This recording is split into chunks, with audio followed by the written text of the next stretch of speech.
छात्र इस्तीफा मांग रहे शिक्षा मंत्री के। छात्रों का जो डिमांड है वो हमने मुख्यमंत्री तक पहुंचाने का काम किया है, एक मंच देने का कार्य किया है और बहुत जल्द छात्रों की जो भी डिमांड है वो पूरी की जाएगी। ऐसा नहीं कि सिर्फ छात्रों के प्रोटेस्ट को लेकर बात हो, बात उस समय की भी है जब भरत तिवारी मामले में कोई नहीं गया था, तब केंद्रीय मंत्री चिराग पासवान जी ने वहां जाने का कार्य किया था। युवाओं के लिए, छात्रों के लिए पक्ष विपक्ष दोनों एक साथ मिलकर उनकी बातों को सुना जाए। चिराग पासवान तेजस्वी यादव की राजनीति छात्रों के हित के लिए एक साथ दिखाई दी। बिल्कुल छात्रों के साथ हैं, युवाओं के साथ हैं। नेता प्रतिपक्ष क्या करते हैं ये उनसे बयान लेने की जरूरत। ठीक उसी प्रकार आज छात्रों के बीच उनकी आवाज को बुलंदियों तक पहुंचाने का कार्य हमारे नेता चिराग पासवान जी कर रहे हैं। अगर समाधान महज इस्तीफे से है तो फिर दूसरी ये राजनीतिक प्रक्रिया हो गई। नमस्कार, स्वराज पोस्ट देख रहे हैं आप और मैं हूं आपके साथ सिद्धि से। छात्र प्रदर्शन और छात्र आंदोलन के बाद केंद्रीय मंत्री चिराग पासवान देर रात गर्दनी बाग पहुंचते हैं, हालचाल पूछते हैं और मुद्दों पर सीधे मुख्यमंत्री से संवाद करते हैं।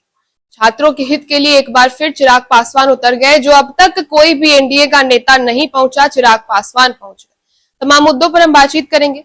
एलजेपीआरवी के विधायक हैं दरौली से विष्णुदेव पासवान जी। कल चिराग पासवान, जो अब तक कोई एनडीए का नेता गर्दनी बाग नहीं पहुंचा, छात्रों के हित की बात नहीं सुन रहे थे, सरकार लगातार नजरअंदाज कर रही थी, कल चिराग पासवान वहां पहुंचे।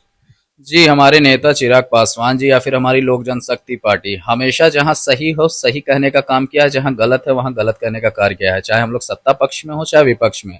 ऐसा नहीं कि सिर्फ छात्रों के प्रोटेस्ट को लेकर बात हो, बात उस समय की भी है जब भरत तिवारी मामले में कोई नहीं गया था, तब हमारे सत्ता पक्ष से हमारे केंद्रीय मंत्री चिराग पासवान जी ने वहां जाने का कार्य किया था। ठीक उसी प्रकार आज छात्रों के बीच उनकी आवाज को बुलंदियों तक पहुंचाने का कार्य हमारे नेता चिराग पासवान जी कर रहे हैं और कल उनकी बातों को सुने, समझा गया और उनकी जो भी मांग थी वो माननीय मुख्यमंत्री सम्राट चौधरी जी के पास जाकर हम लोगों ने बात रखा और आने वाले कुछ दिनों में, कोई समय सीमा तो तय नहीं करेंगे, लेकिन बहुत जल्दी उनकी समस्या का समाधान किया जाएगा। विष्णु जी, एक समस्या ये भी है कि छात्र इस्तीफा मांग रहे शिक्षा मंत्री के। आपके ही घटक दल के सदस्य हैं मिथिलेश तिवारी जी, क्या उस पर भी चिराग पासवान जोर दें? अगर समाधान महज इस्तीफे से है तो फिर दूसरी ये राजनीतिक प्रक्रिया हो गई। अगर आपको डिमांड है जो छात्रों का डिमांड है, जिसमें कोई राजनीति नहीं है, लोकतंत्र है, लोकतंत्र में सबको अपनी बात रखने का हक है। छात्रों का जो डिमांड है वो हमने मुख्यमंत्री तक पहुंचाने का काम किया है, एक मंच देने का कार्य किया है और बहुत जल्द छात्रों की जो भी डिमांड है वो पूरी की जाएगी। कल एक और युवा नेता पहुंचे, पीएमसीएच मुलाकात भी किए छात्रों से। हम बात तेजस्वी यादव की कर रहे हैं। जी बिल्कुल, एक विरोधी नेता दल होने के लिए और उनकी बहुत जरूरत है, विपक्षी का दल उनको निभाना चाहिए कि उनको तो बहुत पहले ही छात्रों के बीच जाके उनकी आवाज को मजबूत करने का कार्य करना चाहिए, लेकिन वो तो विदेश के दौरे लगाते रहते हैं, चाहे विधानसभा सत्र चलता हो चाहे जब जरूरत हो।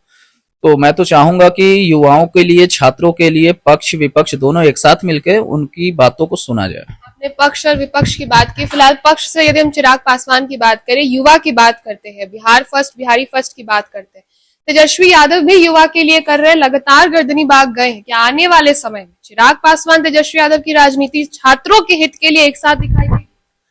अब हम अपनी पार्टी का तो बयान दे सकते हैं कि हमारी पार्टी और हमारे नेता चिराग पासवान, पूरे लोक जनशक्ति पार्टी और हमारा परिवार बिल्कुल छात्रों के साथ है, युवाओं के साथ है। नेता प्रतिपक्ष क्या करते हैं ये उनसे बयान लेने की जरूरत है। तो नेता प्रतिपक्ष क्या करते हैं ये उनसे बयान लेने की जरूरत है। देखिए, चिराग पासवान युवा नेता है और हर एक युवाओं के बीच उनकी एक पहुंच और पहचान है। फिलहाल छात्रों के हित के लिए उन्होंने जो अपनी बात रखी और कल गर्दनी बाग पहुंचे, मुख्यमंत्री से भी संवाद किया। देखना होगा कि ये कितना असर होता है बिहार। धन्यवाद।